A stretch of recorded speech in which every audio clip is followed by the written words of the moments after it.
As the coastal winds whispered tales of the Orcadian Isles, a shadow loomed over the village of Stronsey. It was winter, and with the biting cold came the fear that gripped the hearts of the islanders, the dreaded Nuku'alovi, the devil of the sea. Amidst the howling winds and crashing waves, Tammuz, a seasoned islander, sat by the flickering fire, recounting his chilling encounter with the malevolent creature. The villagers gathered, huddled close, their eyes wide with both fear and curiosity as Tammuz began his tale. On a moonless night, I found myself alone near the shore. Tammuz began, his voice trembling with the weight of the memory. The air grew thick with an eerie silence, and then, from the darkness emerged the monstrous form of the Nuku'alovi. As Tammuz described the beast, the villagers exchanged wary glances. The creature's grotesque appearance, the melding of man and horse, fueled their nightmares. The very mention of its name sent shivers down their spines. The creature's skinless form was illuminated by the pale moonlight. Tammuz continued, its head, 10 times larger than a man's, with a single red eye burning like a flame. Its breath carried a toxic vapor that wilted crops and sickened the very soul. The fire crackled, casting eerie shadows on the faces of the mesmerized villagers. Tammuz recounted the relentless pursuit, the wild rampage of plague, and the deaths of cattle, all attributed to the wrath of the Nuku'alovi. As he spoke, the wind outside seemed to echo the creature's malevolent presence. The villagers, unable to tear their gaze from Tammuz's haunted eyes, hung on to every word as if caught in the clutches of a sinister enchantment. The Mither-O, the sea, Tammuz whispered, a shiver coursing through him. She alone could control the Nuku'alovi. In the summer months, she kept the beast confined, but in winter, it roamed freely, spreading fear and despair.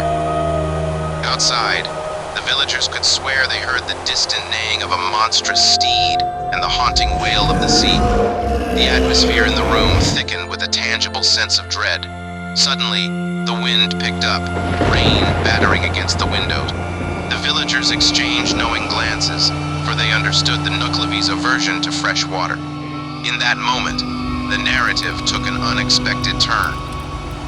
As Tammuz concluded his tale, the villagers, now more than ever, respected the ancient stories that spoke of malevolent entities from the sea.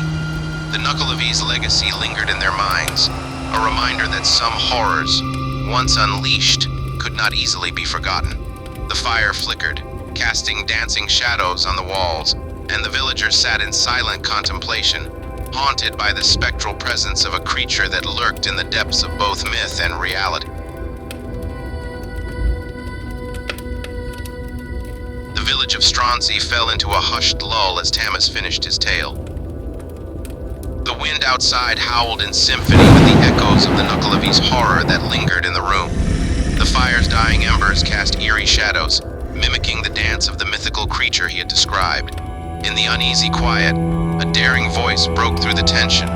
It was Eileen, the youngest of the villagers, her eyes reflecting a mixture of fear and curiosity. Tammuz, did you really see it? The Nuku'alovi. Tammuz met her gaze, his eyes carrying the weight of 1,000 storms. Lass, he replied, his voice a low murmur. I stood face to face with the devil of the sea. Its malevolence, its otherworldly presence, it's something no mortal should witness. Eyelid, undeterred by the ominous atmosphere, leaned forward. But why does it hate fresh water? And what about the Mither-O, the sea? Is she real? Tammuz sighed, a weary acknowledgement of the lingering mysteries. The ways of such creatures are beyond our understanding. Last, the Mither-O, the sea, is an ancient spirit, said to hold the key to the Nuku'alovi's confinement. But the sea is vast, and its mysteries even greater. As if on cue, a distant rumble of thunder joined the chorus of the storm outside.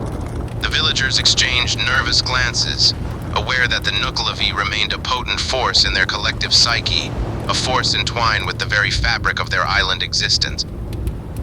The fire sputtered, casting long shadows that seemed to dance to the rhythm of Tammuz's words. Remember, he warned, his voice carrying a somber note, the Nuku'alovi is a tale of caution. It teaches us to respect the forces that shape our world, to be mindful of the unknown that dwells beneath the surface. As the villagers dispersed, the storm outside intensified. But within the walls of the village inn, the embers of the fire still glowed. The tale of the Nuclevi had etched itself into the collective memory of Stronsay, a story whispered in the dark corners of the island, a story that would be retold for generations, a story that blended fear, horror, and the timeless allure of the unknown.